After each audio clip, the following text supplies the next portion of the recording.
Hi,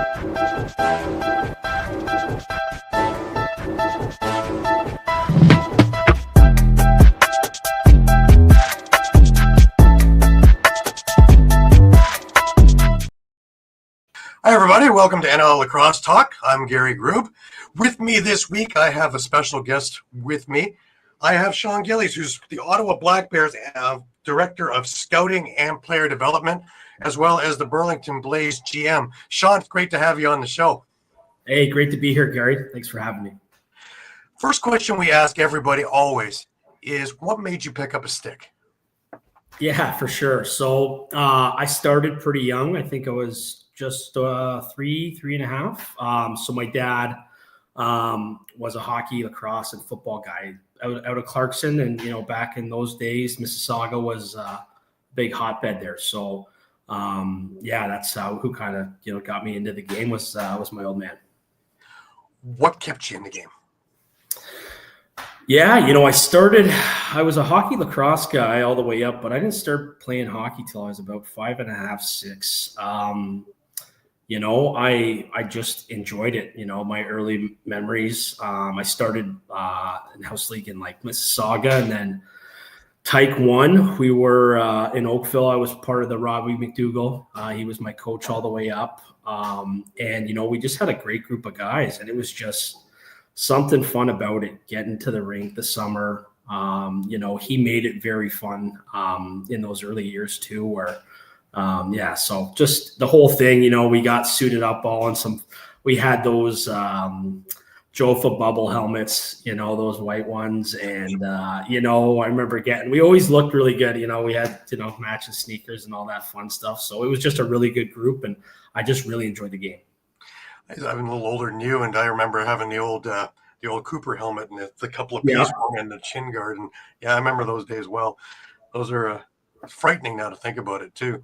Because mine goes all the way back to Howie Meeker's hockey camp, and one of the off-ice activities was lacrosse, and right away I fell in love with it, and the rest they say is history. Fantastic.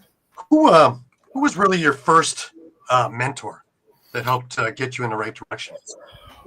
Yeah, I think like I said, my dad is you'll hear me mention that a lot. He was very. He only coached us 1 year.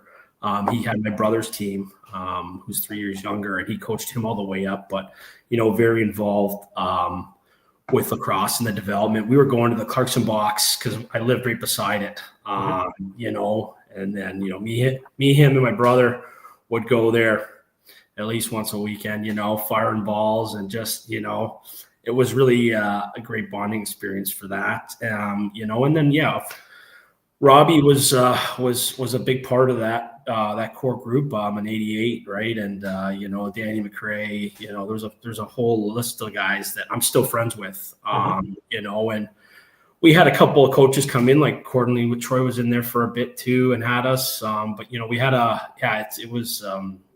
they were really great in those early years, helping form us and keeping the team together. Right, sure. Now, during school, you were still playing. The one that stood out to me was going to the Albany Academy in grade 12 and really getting into varsity lacrosse there. That's when things really got serious, I think.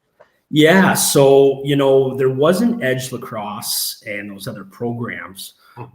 They started actually the year after, the '89. So like Jordan McIntosh, Creppy, a bunch of those guys. So kind of the only way to get down to the US, and that was something that I wanted to do, was to go to prep school.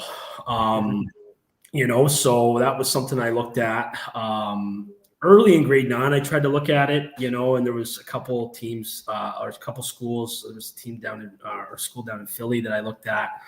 But I was still playing hockey pretty seriously up here.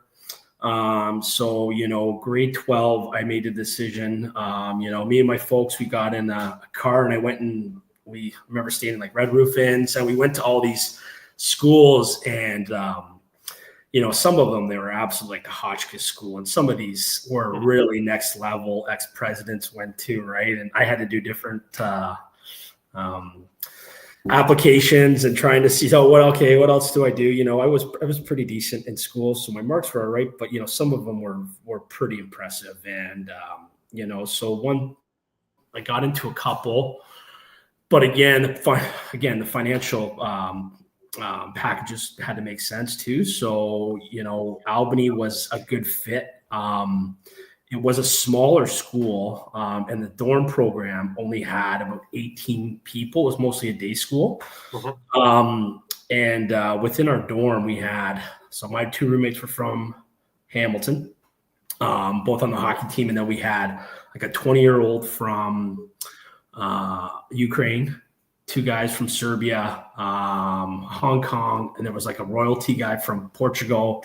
A couple French Canadian guys, one from Montreal, one from Quebec City, who they hated each other. And then so it was a really mixed bag of people in this. And I think about 7 of them were hockey, and I played prep hockey down there as well. And then I was the only lacrosse guy. So yeah, it was a decision to kind of get a little bit more aligned with my studies, take things a little bit more seriously. And in the end goal to get me to a good school for college. Well, you must have really developed your field program because you're a box player, and to be able to get into the Rochester Institute of Technology and do 4 years on their lacrosse squad, that has to be a real feather in your cap, because that's not everybody getting in on that one. So your game must have taken big prep school stuff. Yeah, I laughed. We played against was not being a powerhouse at the time. Like the Lavals went there. Speech was there. Who ended up going to Elmira. But again, we weren't a big, bringing in like a Deerfield or a Salisbury where you got guys coming in. So our first game we played Suffield Academy, and I think we won like 7-2. I think I had 5.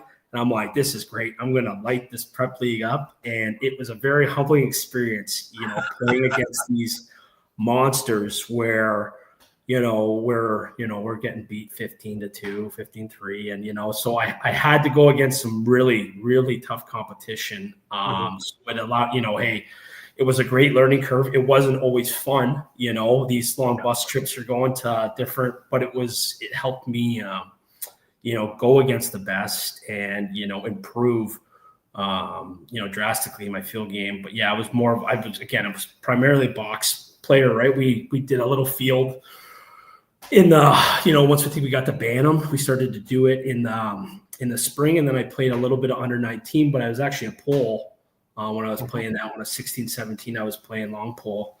So yeah, started to figure it out. The hands got a little bit softer. Can't say the same now, but I would suggest though that being the typical Canadian playing field is we're playing box on field, is to get used to being blueprinted of all these set plays when you're used to going by feel, and that had to be a real eye-opening experience, and probably helped your box game as well. Yeah, for sure. I played a lot of inside. That's kind of where I wasn't a big dodger. I didn't have a very heavy shot. So learning how to play inside off ball,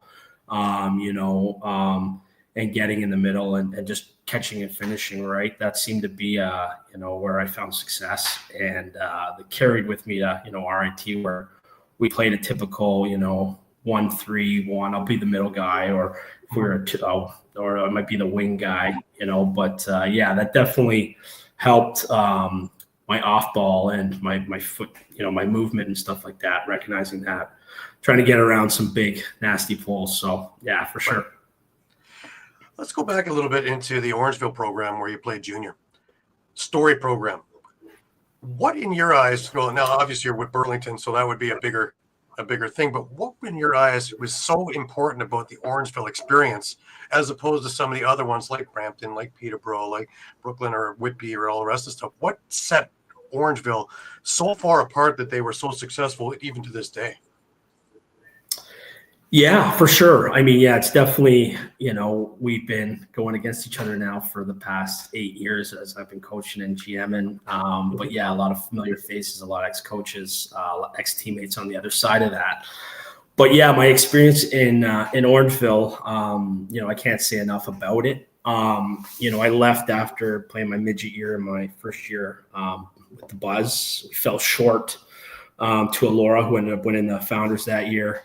They had a stacked team. Rooney, Marshall, Foley was my goalie at RIT. You name it. They had, and then a couple guys I ended up playing with in Orangeville as well. So yeah, I got an opportunity to go there, and it was tough because everyone was coming back. We were going to try to finish the job and win Founders for the first time with Oakville, right? And but at the time, Burlington and Mississauga, the two kind of feeding teams, were like 1-19 and 0-20, and it was kind of a strange time for lacrosse in our area, where if you were getting cut from the Buzz, you were going to play Mississauga. So it was. Anyways, I got the opportunity to go up there, and right away they took care of you. It was a real family oriented organization as far as the out of towners were treated really well. And I came up there. Jesse Gamble was one of the other towners, and then we had the Owen Sound guys. Matty McLeod was my age. We'd stay up in the weekend, and again, I'm a big believer of bleeding off the floor translates right into the to the dressing room, to the team atmosphere, right? And we were a really tight team. I had great guys, great teammates that families took care of me. Mikey Teat and Sutsy and Harney. Those guys, Glenn Bryant's family, they were all great. They were all really solid. I'm probably missing a few there, but they made sure that you were always taken care of. You had a place to stay, and we did everything together. And I'm a big believer of that was a component, that it brought us closer together, and we were able to, play the way we did. And it was also how we played as well. We played fast, and that hadn't happened in a long time, where sometimes we were running 3 lines up, 4 up every time, playing both sides of the floor. We were not a big team. I was one of the taller guys, I remember when we went out to Calgary for the first time for the Minto my 4th year, and they were like, we did the opening ceremonies, and the 2 Alberta teams and Victoria, like, they got some monsters. Look, it's like, this is Orangeville, right? But we ran like crazy, and Keo had a good fight too and put a guy down, so that also helped. We weren't the Sutsy was always in the corner, but we weren't always the biggest, but we definitely would play, and we give it our all, so. Absolutely. Now you had a year in senior with Brooklyn, and with a mutual friend of ours with Wayne Colley as coach and GM. Talk about that. I just had Wayne on the Sunday show a couple of weeks back. We're talking about State of the Union and things that could be changed and should be tinkered with, and things that should be left alone. But what was it like working with him? Yeah, it's definitely, seniors was definitely a bit different coming from junior. Brownell was drafted there as well, so we rode up together, and I'd known Brownie even though he was on Burlington. He was a rival growing up. We knew each other, and so we'd carpool out that way. And hey, it was a great experience. Sometimes the lineups weren't always the same, and so it was a different kind of feel to it in those early days. But we had some great players and some great veterans on there. Soupy Campbell, and then Hopcroft was there, and a couple of really great guys. And yeah, it was different for sure. But you know what? They took care of us. It was great. If we ever want to stay down at the Motel 6 there beside the arena, or going to what was the Legends after. So it was. It was fun, and we got to go against. That was the year Peterborough brought in Johnny T, and so we played against that superstar team. We ended up sweeping Kitchener. I think we won every game by a goal. So it's like we ended up playing them in this Peterborough in the semis. And what that was, I got John Grant coming down on me. I'm like, oh my God, what am I going to do? Right. And the men's center, I remember we went to the Canada Day game and it was sold out, and I'm like, holy shit, it's, it was definitely a cool opportunity to play against some of these guys at their peak, and we went down 3-0 and they addressed Laverty illegally. So all of a sudden, next thing you know, we're up 2-1 in the series. And it's like, and then we won the next one. I don't know if that was on purpose or not, because we're up 3-1, we can knock off. But then after that, it was, a very heavy skilled team. And yeah, it was ugly the next three. But hey, what a great opportunity to play against those guys and to play with Wayne and in a historic, organization like Brooklyn, right? So I had a great time. Well, that's one of the things is it doesn't seem to matter how the programs are doing. Whenever Brooklyn and Peterborough get together, it's always, lights out games. And to this day, it's still the same that way. I was a little remiss. We were talking about Orangeville, and you won 2 Minnow Cups with them. Now, obviously, everybody talks about their first Minnow Cup. Do you have a favorite of the two? Yeah, I mean, for me, my brother came up my last year. So he played his first year buzz and then came up. So that was a really cool experience, bringing him into that situation. We're riding up together and, he had his own crew on his team. They had younger guys, the Nobles and Critchie and D Ward and all those guys. But, being able to share that with them somewhere where I had 4 years of, was really cool. And then obviously to finish, he wasn't playing in those games, the last couple games there and in the Minto. And Damon Edwards got hurt. So he, we were playing game 3 against Brampton in the finals. And my brother got the nod to go in there. So I was able to close out junior, with my brother, winning a championship on the floor. What else can you ask for? So that was one of the coolest lacrosse experiences I've ever had. So that was probably,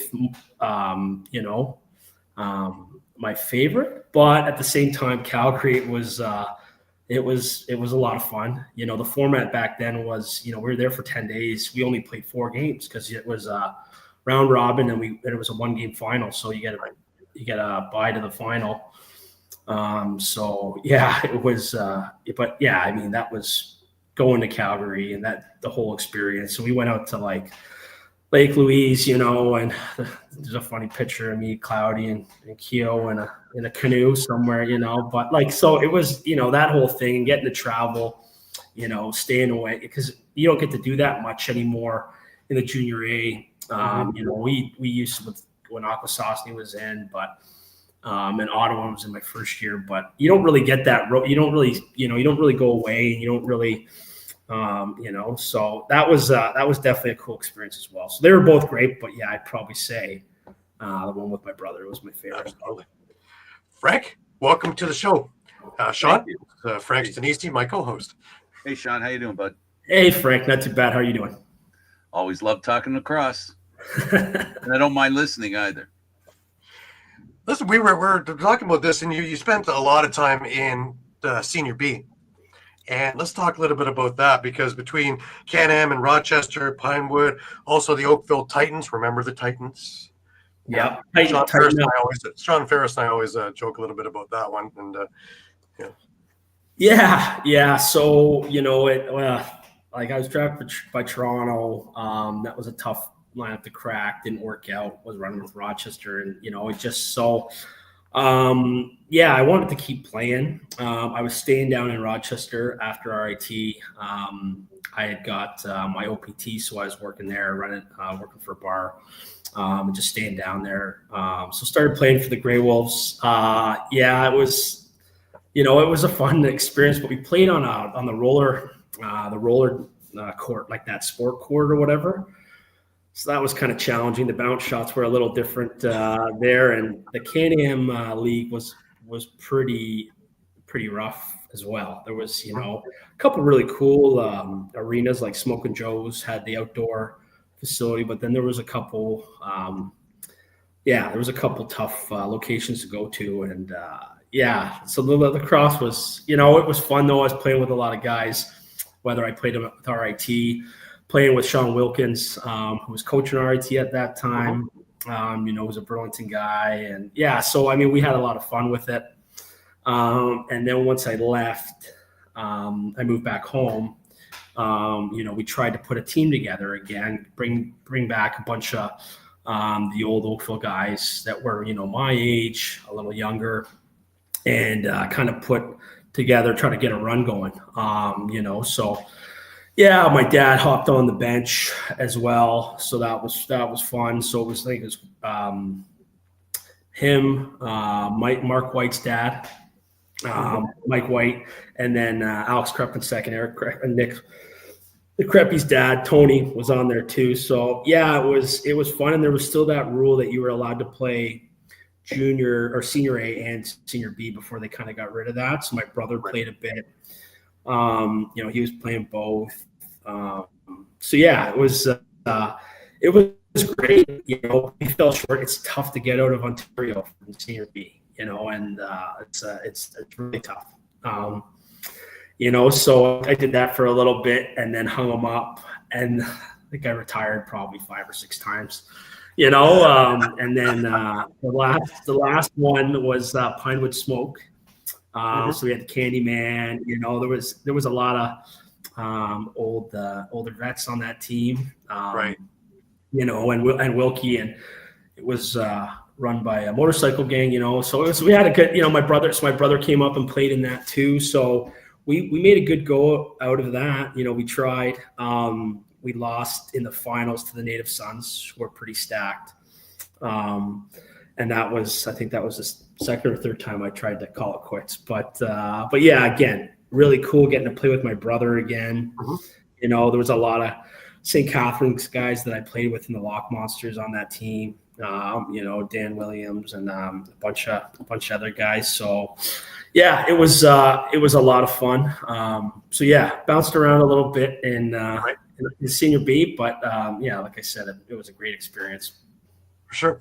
Now it brings me actually to my Paul St. John chapter of our interview, and Frank, this should get your ears perked up. You and Paul know each other famously, but CLACs. This was my favorite incarnation of it. I loved the games. I loved going to them. I loved the style of it, and I love the semi-professional idea of it. It didn't catch on long enough for it really to grab traction. Talk about playing with Niagara, and talk about the league in general, especially Veltman as your commissioner, and again, Paul St. John being really a cutting-edge thinking forward to guys who aren't playing to keep the sticks in their hands. Yeah, so I joined that. I think it was in its second year. So Jeff Dowling was head coach. And again, I had known JD just from all the years. And again, we've been involved with Ireland, and again with him running Hamilton. Been a lot of crossover. So they took a chance. First, I think that was I was coming out of a retirement again. So the style of play. Playing 2 ways, you have to be in shape. So the first year I played, I don't know if I played too much, but we were talented. Andrew Potter, again, in '88, he was one of the best to do it. I thought, when we were growing up, and he was playing pro at 18, 19 with Rochester. So we were a really highly skilled team.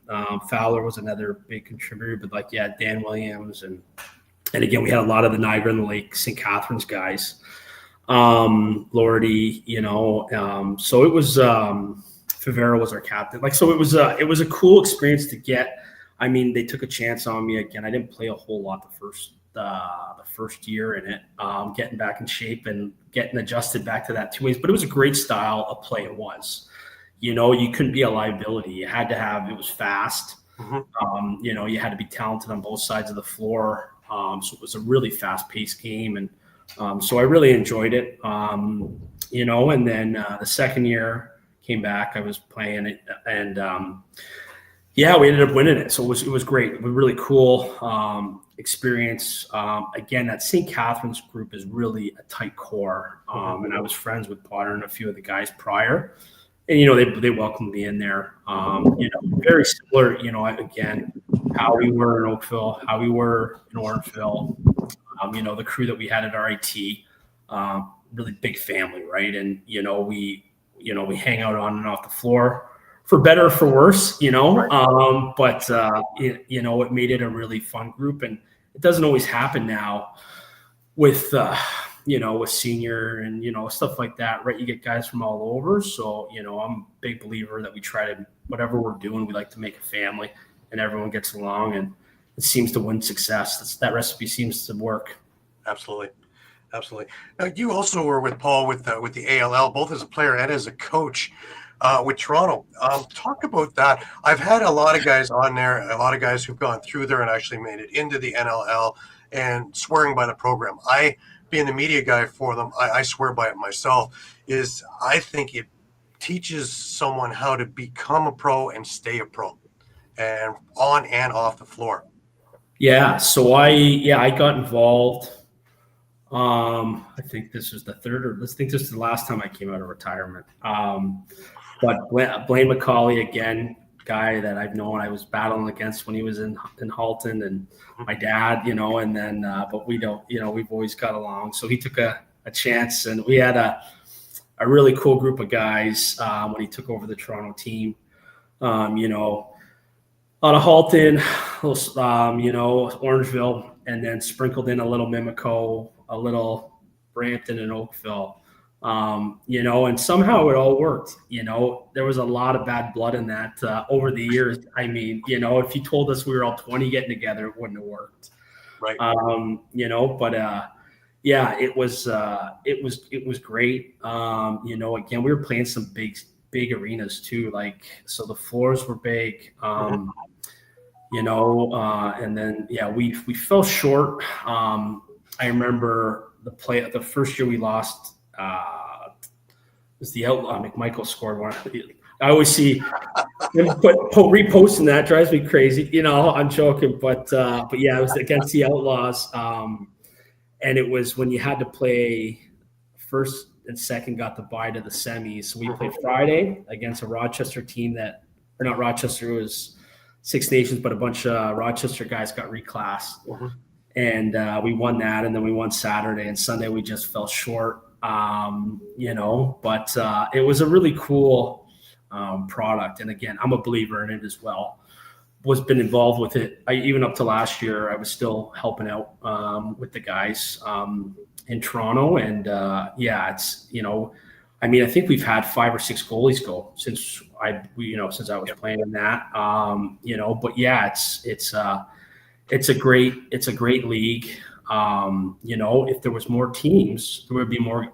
That league would be having a lot of guys in that. And I would also figure that it would be able to form it like an AHL, where NLL teams could actually have their own one, put their own coaches in, put their own development in there, keep their draft picks longer and develop them. And I think overall that would be much better for the NLL product. 100%. We tried to loosely do that. Again, trying to teach the same systems, and again, also with bringing guys in that are still junior eligible. We like to bring in our Burlington guys and stuff like that. And again, so we're playing the same stuff all year round, right? And again, it just helps guys develop more, and again, not getting into any bad habits or anything like that, right? So yeah, that would be great if the league can get to that, where it can naturally affiliate with a team, and yeah, exactly, you can have your practice players playing in it, right? Which a lot of guys are, they're out, and a lot of the NLL GMs are, work with that, right? And they see the value in it, which is great to see where it's gotten to from when I first started to where now it is. Yeah. Sure. Let's pivot into you getting into coaching. How did you start? And taking a look, you've worked your way up from Oakville minor all the way through to the point of being a GM in Burlington. How did you get in, and how did you keep moving forward in this? Yeah, I mean, it was something that I always wanted to do. Again, I owe a lot to my coaches, the people that have helped. So again, giving back was always something that I wanted to do. When I moved back, I started a job at Hub Group. My two bosses, brothers, the O'Neills, Tobico lacrosse guys, but Tom O'Neill, his son was playing minor in Oakville, and he wanted me to coach. So I was like, first off, it's tough. Minor lacrosse is a big commitment. So you need to have, especially when they're younger, I think it was doing Tyke 2 and practices are like 5 to 7, like twice a week. And so you need to have a boss that's on board for sure. So that helped. So that's how I got started in it. I was an assistant coach. And then the next year I was the head coach of the Band of Twos, and that was kind of the idea was to, have them and then win Bantam A's where I was as a player.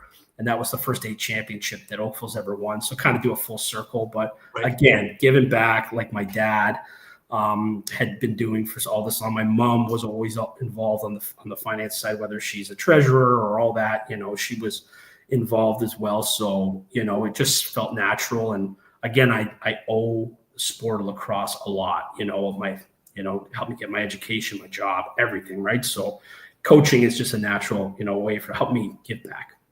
Right. Now you work your way up and now you're building a program in Burlington and you hit the pinnacle.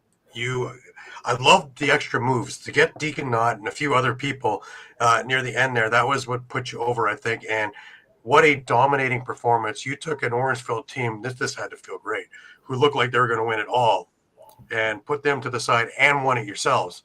That had to have been like, wow, just like the cherry on the sundae, the entire program. But the year after, you lose a lot of them because they're all graduating.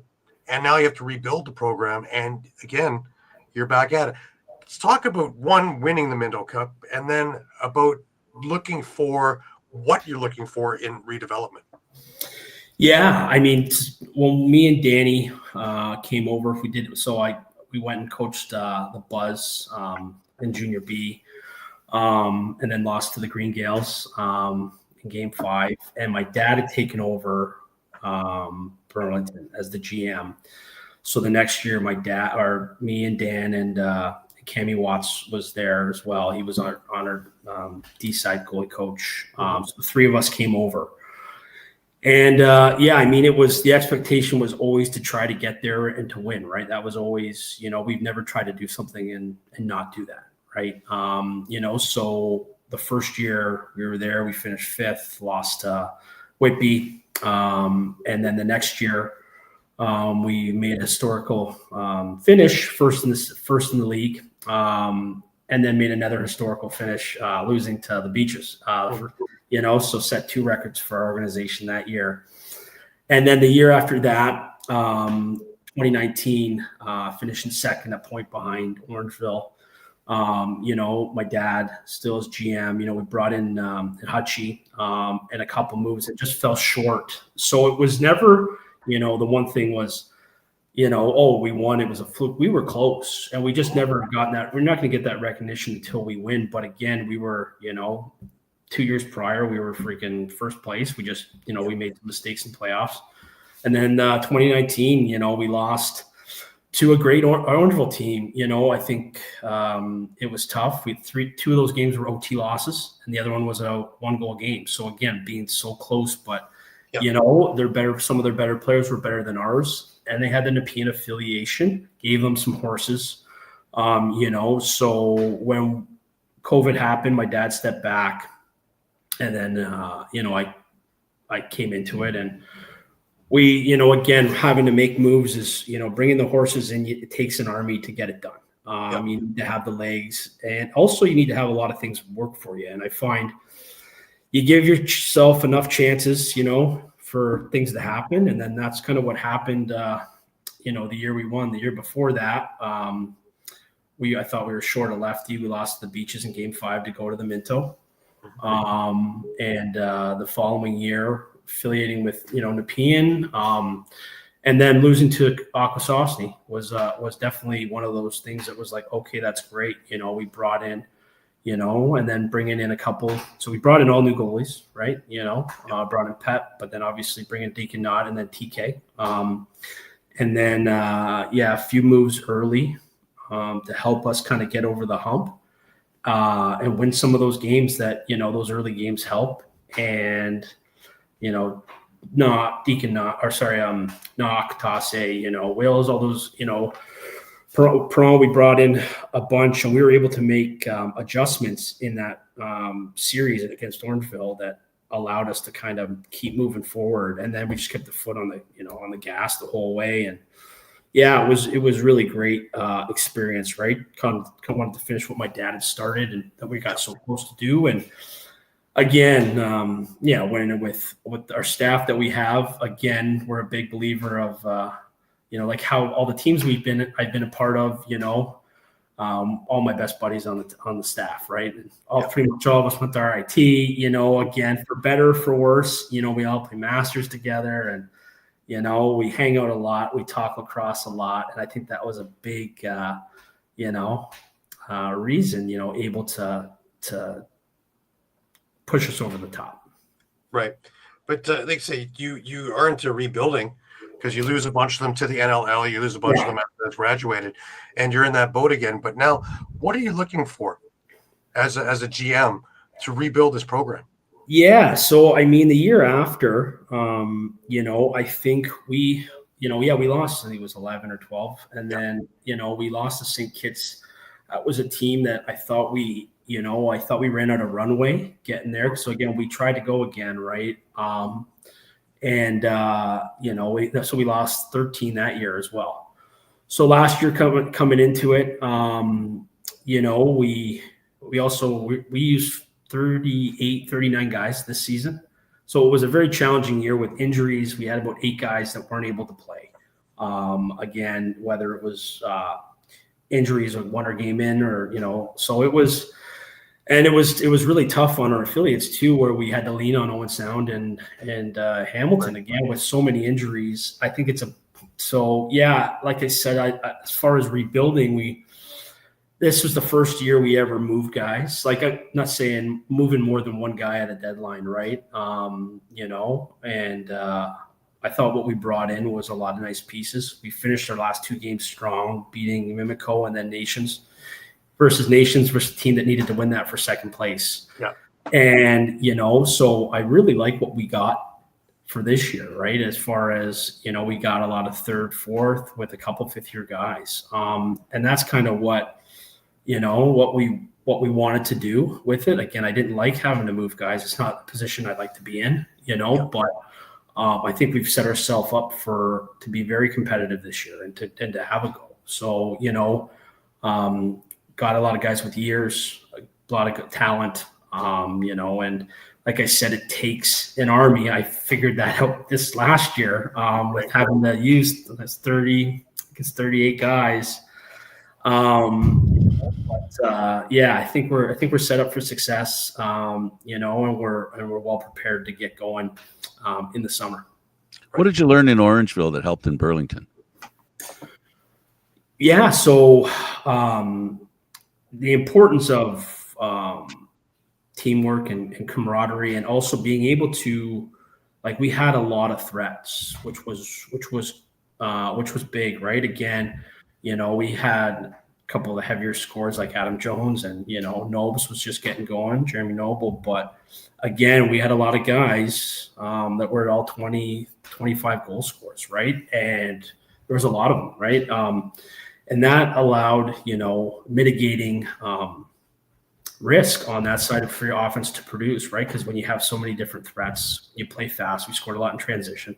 It allows for your team to, have more opportunity for success. So, yeah, I think that was definitely, something on how we played, but, how they structured, practices, how we structured, the games, right? Things were taken very seriously, right? We had a lot of fun, but when it came down time to work, we worked, right? And if you didn't work, you're gone, right? So that's, that's the whole thing about it. I like to have fun. We like to have a good time with things, but it's when it's time to work, it's time to work. And if you don't want to put the work in, you're just not going to be part of our organization. So, that's, a couple of those core principles were definitely stuff I took away from. And then, we brought in guys from out of town and, billeting and all that. And myself going through that is making sure you're taking care of your guys, and whatever they need, whether it's lacrosse or non-lacrosse related, making that family culture and, so that guys can focus on lacrosse and as best as possible. Again, I'm not perfect, right? We're not perfect, but we're trying to get better each year as an organization, and that's all we can keep doing. So. Yeah. So when you're talking about players, how to get the players, the organization, it helped to have that experience. And also as a general manager to understand what it takes to have players be happy where they are so that they can be productive. How about the third leg, which is the way the community interacts with the team? Did you learn anything about that and on how to help the folks in Burlington appreciate the team? I don't know if that's an important question, but I'd like to ask it. Yeah, well, for sure. I mean, the home floor advantage, how you're perceived in a town, and the town support is huge. And that was something for sure that the Money Barn was always, was a big support from our alumni and from the town and the fans. And it's a big part of, we like to ensure that we like to give back to the minors, right? We're involved in the tri-lacrosses. We do some other really cool things with the crossing barriers in Burlington and Oakville. And again, this grassroots stuff, giving back, going in the Santa Claus parade, all that kind of thing. Like, again, it's very important, especially when we're a team funded on sponsorships and community support, right? We need people coming to the rink, and they want to support a good team that's doing things the right way. With the right values, right? So 100%, big believer in getting the town support. And I mean, if you came to the Oven in those playoff series, it was packed. It was packed. I'm glad the mayor wasn't coming because I think we might have been breaking some fire codes. But, even looking at this year, when, again, we had an early exit, but again, our junior C's that we brought in from Brantford, that Nick Krepp was running, and a bunch of old players of mine that were coaching that, and they had a great run, right? They losing in the Ontario finals there to Peterborough, and that arena was packed, and there was a lot of our guys there, our junior A guys, our junior B guys, really making it, showing that support, and vice versa. When we were playing and when we were making our run, we had all the minors there, we had all the, and yeah, whoever it is, we like to show that support and that they return the favor. So big believer in that, and community, and whatever you can do to kind of help, whether it's lacrosse or non-lacrosse related, I think it goes a long way. But still, one thing we've learned on this program, and I believe Gary and I both agree the same way, is that the more people you have carrying a stick, the more people you have that want to come to watch the big guys play. 100%. And we're very fortunate, again, with our minor numbers in Burlington for our girls program, our women's program, our boys, they're great, right? And that's kudos to our minor organization and all the stuff that they're doing, right? And there's a lot of, it's a laundry list of really talented ex-NLL guys that are in there at Dawson's, Chappie, Greersy, you name it, you go down it. It's quite impressive, the guys that are coaching and have, their families are there and their kids are playing and giving back, and then doing things the right way. And, that was something that was always done in Orangeville, where guys were coming back, and, a lot of the other historic organizations, right? So that grassroots and that, so yeah, it's the more sticks 100% and the more talented, coaches. I'm like, we're really very fortunate to have that development at the younger age, and we're going to be fortunate, this upcoming, next couple of years, very strong teams in Burlington minor. Yeah, that community is very in a good position for the interest in the game of lacrosse. You've got the Rock that play in Hamilton. You've got the Rock that have their home base in Oakville. it's getting pretty hot there. I know, being a football guy, how important football is in those same communities. And I can see and believe that you have the same kind of dedication to the game there that they have with the Canadian Football League players that live in the community. Are you aware of that? And is there anything you've learned from that experience to help grow the lacrosse game in Burlington? Yeah, I mean, I definitely can speak. I went down to Ticats game this past season with my dad, and it had been a bit for me. But what an experience, right? The whole, again, I'm not too far, 10 minutes from the stadium, and people really bleed that, right? And as far as what we've tried to link up with Hamilton and Burlington, and again showing that appreciation, that partnership with your affiliates, and what we're trying to do that with Owen Sound now. I think it's very important to recognize and help each other, right, and feed off each other 100%. And yeah, if we can get some Oski Wee Wee guys in the building converted to Blaze fans, I wouldn't be unhappy for sure. Yeah, with the National Lacrosse League, the one thing that, going back 12, 13, 14 years, the first thing that amazed me about it was how coincidental it was that the CFL would end and lacrosse would begin, and then lacrosse would end and the CFL would begin. And I noticed a lot of, and Gary knows this, lots of Hamilton fans that before, now this is before the Rock moved to Hamilton, were Toronto Rock fans, and they'd come to Toronto to watch the games. So it's no surprise that the team went there and they have the following they do, and also the Toronto fans that have followed them, like Gary, to there as well. And there's all these little dots that start connecting, and your dot's a really important one, because the reason I raised it is that it's the bridge between Oakville and Hamilton. And then you start, you've got Toronto and we know what the East End's like. We know what the West, St. Catharines is like. It's just people who don't know the game of lacrosse don't understand how many hotbeds there are and how connected they are down the highway. For sure. Or not connected. Or not connected. Should be, right? Yeah. Now, you had mentioned lacrossing barriers. Scott's been on the show a few times, on both of my shows. How did you and your wife get involved, first off, with Scott and with lacrossing barriers? Yeah. So we first met Scott and some of his Calgary athletes out in the Minto in Edmonton.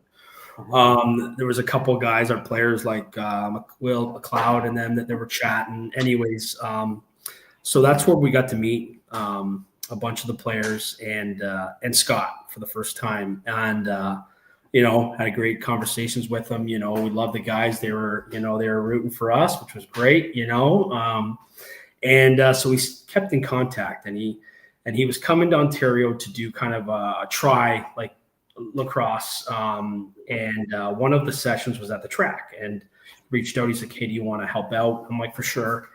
So we went. A couple of McRae was there, Nicky Krepp, a few other of our guys. Great experience. It was fantastic. I enjoyed it. So then he approached me, "Hey, do you guys want to start a program in Burlington?" And I'm like, let's do it, right? And we got funding from Jumpstart, and that's kind of how it got kicked off. There was starting to be one in Orangeville. Something fell through there, so we ended up extending our program. It was supposed to be 6 weeks, and then we ended up going for 10 weeks. We did it in Burlington, and then the last 4 were at the track. It was, so my wife, not a lacrosse person, she thought it was kind of a cult, probably, it's pretty spot on, I got a stick in her hands, right? And she's great with the kids, and it's a very different thing that I've done, as far as, of coaching and giving back, right? It's a completely different, and I really had a really great time with it. We made some really great connections, with families and kids that were never given an opportunity to play lacrosse. And, I got, again, a lot of the people helping out with my staff, right? Like, so, I went to Bobby Brown, Curbs, Nick, the crappies, you name it. It was great. And there was a bunch of other guys that, one of my other coworkers, Julian Gay, who played with me at Burlington. A lot of, and it was great. It was so easy just to have guys come out and help out. And then we did it. We had some NLL guys come, a bunch of the rock guys, and Yep. It was just a really great experience. And now it's kind of, as we get into that world, we've got connected with like Variety Village, Archie down there, and what a fantastic program they have in the beaches, and ran a session there. Me and my wife did the Lieutenant Governor games. So I met the Lieutenant Governor, and it was the first time lacrosse was at this, and, meeting all these other groups like, that it was that are, doing these all abilities sports and all that. Right. And so, yeah, it's been cool. We've gone up to North Bay, did one at Candor College in the spring here too, and now we've got connected with Autism Ontario. So this past winter, or this past program we did at the track, we had one for our open group, and then after we did one with Autism Ontario. And, it's just been, it's been fantastic. We end everyone with a rock game. So that's where I saw you there this year. So we bring it the year before it was when we were playing they were playing Rochester. So my brother and my family were there, and then we do a game in the summer, a Blaze game. And, so we do a lacrosse and barriers night, and, it's been fantastic. I'm still open for doing the anthem for you. So anytime. I'm going to hold you to that. I'm going to hold you to that for sure. It's been great. Expanding different programs. We're doing our next one in Burlington in 3 weeks, and then we'll do another one at the track in January. Right. We're getting connected with a lot, and Lynette that runs the minor lacrosse in Milton.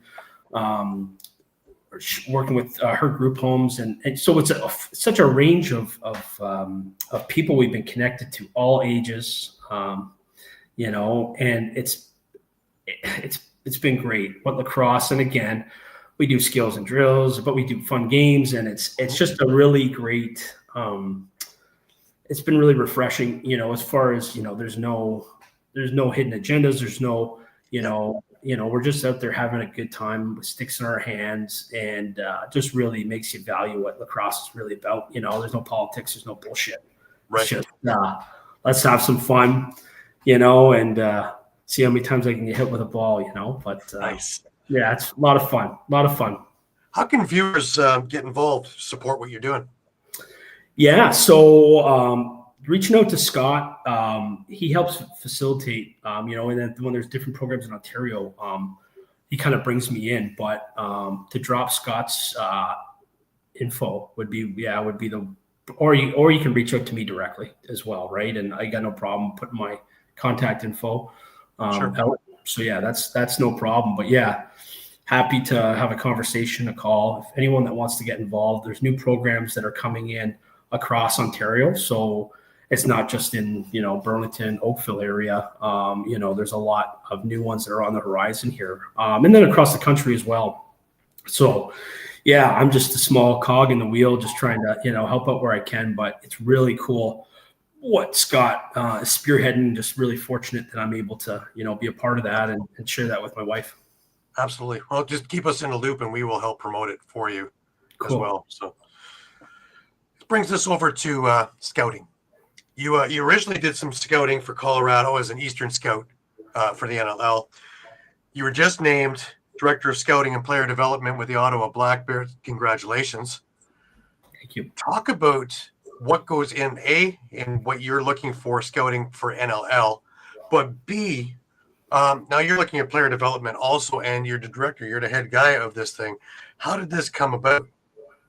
Yeah, so I got involved with Colorado 2 seasons ago, right around Christmas time. So I got Danny going, Craig going as D coach. Again, we're kind of attached at the hip. So, I appreciate him kind of, helping start that. And, I started talking with Selfer there, and, I can't say enough about that organization. a lot of it was unknown to me. Like, again, I didn't play in the league. It's just the next level of like player prospects, you name it, that all those processes, right? So Brad was just can't say enough about the organization, taking the time to, help me develop, let me ask questions, that whole group there. And obviously their coaching staff and Brighter, and so it was a really cool to be a part of. And then last year getting into the first draft, and it's really helped me develop as a GM, and I've taken a lot of it back to Burlington, and just that next step, right? Very professional, different way of doing things. I had really enjoyed that. So, I really appreciate that time I had there. And then obviously when Dan got the opportunity there with Ottawa, again, attached at the hip. But yeah, no. So my dad coming back as assistant GM. It's kind of the old band getting back together. Right. My dad gave Danny and me the opportunity when we first got into the league, coaching junior A. So that's kind of where it's been looking great so far. Really great to work with my dad again on that aspect. I learned a lot from him, and I continue to. Not just in GMing, but a lot of how he handles himself and all that, right? So it's just it's really getting to do that with my best buddy and my dad. Again, it's great. It's great. So really looking forward to this opportunity. We're it's a great staff. And a lot of old Burlington guys there. So the colors look great too. So yeah, absolutely. One of the things that I was curious about is bringing back more to the grassroots of lacrosse and development there in Ottawa and in surrounding areas. Yeah, so that's definitely a part of the, a part of what we want to do for sure. And again, Nepean, and there's they've had there's some really great parts there, and that's something that we want to definitely lean on and help where we can. And it's definitely helping out with engaging more with the minor program, and I had the relationship with Firth and Tassie when they're two guys that are heavily involved in that minor area. And it's definitely a focus of ours, having that local support, having that development, and it's already well on its way, right, which is great to see. But it's definitely going to be one of our focuses to help. How can we improve it? How can we get more aligned with the community and grow on that end? Right. Looking back at lacrosse in general in your life, what do you think is the biggest lesson that you've gotten from your journey? Ooh, you didn't prep me for that one. Sorry. Yeah. Just kind of snuck it in there. Yeah,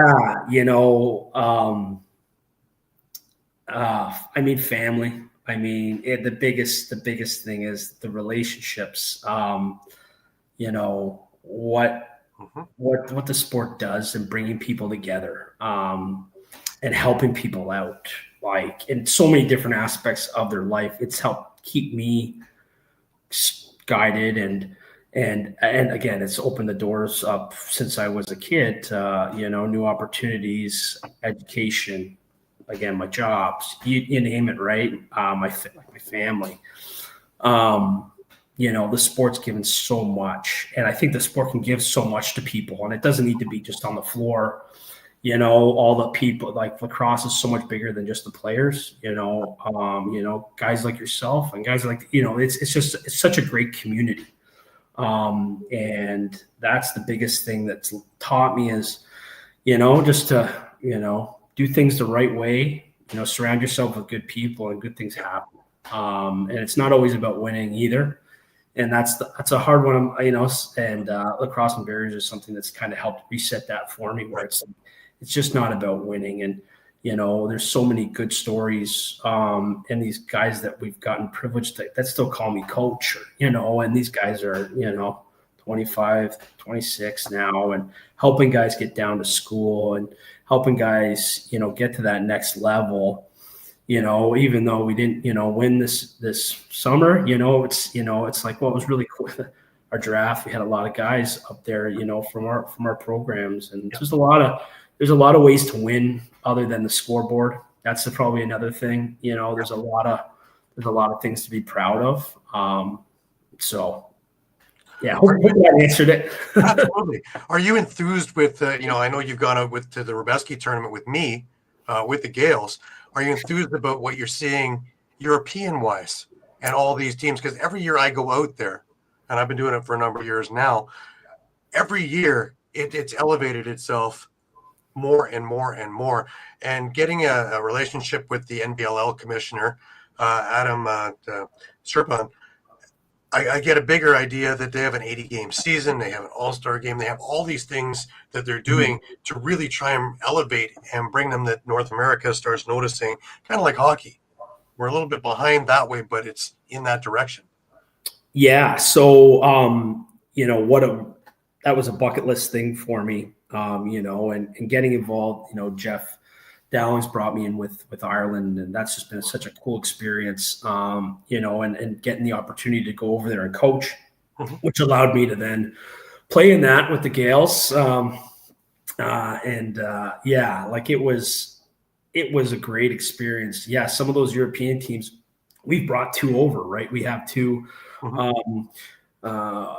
players that came over 3 years ago that were playing in our junior C league. And then Christoph, who played one game with us that year. And then last year they were playing junior B, and Christoph played a couple games with us, and, looking forward to develop those guys. And yeah, I mean, they've been playing against men their whole way, right? Like that's how and so they're like, those Czech players are freaking tough. They're very physical. You got to keep your head on a swivel for sure, because again, how they play is a little different too, right? Again, but it's aggressive, and getting to play in that with guys from all around the world, and what a top-notch event, right? I know we got to spend a lot of time together, and again, winning it for sure. But again, the experience, seeing past teammates and guys, and then meeting so many new people. I got to have dinner with Andra, the Czech goalie that we have over his parents, right? And have a beer. And like, how cool is that? I'm freaking sitting in Prague, and I'm meeting the family that they had sent over, or halfway around the world. It's just, that's awesome. So yeah, I think the development there is going to be taken off. I think you'll see more guys try to come here and play. But yeah, for sure. And then again, the Worlds in Utica, like just seeing the development of the game across the globe, and the women's part too. I was like, that was the compete level. It was really good. And again, I didn't have any expectations. Not that they weren't bad or anything like that. I was just like, wow, seeing the box game. And again, I'm a lot heavily weighted box over field. So seeing the box game grow across the globe, but also in the women's side is great, right? So what a cool, like, again, we're looking forward to going back to Prague for Euros with Ireland, so really appreciative of Jeff, and that team, so really it's great. It's great getting involved in the world stage.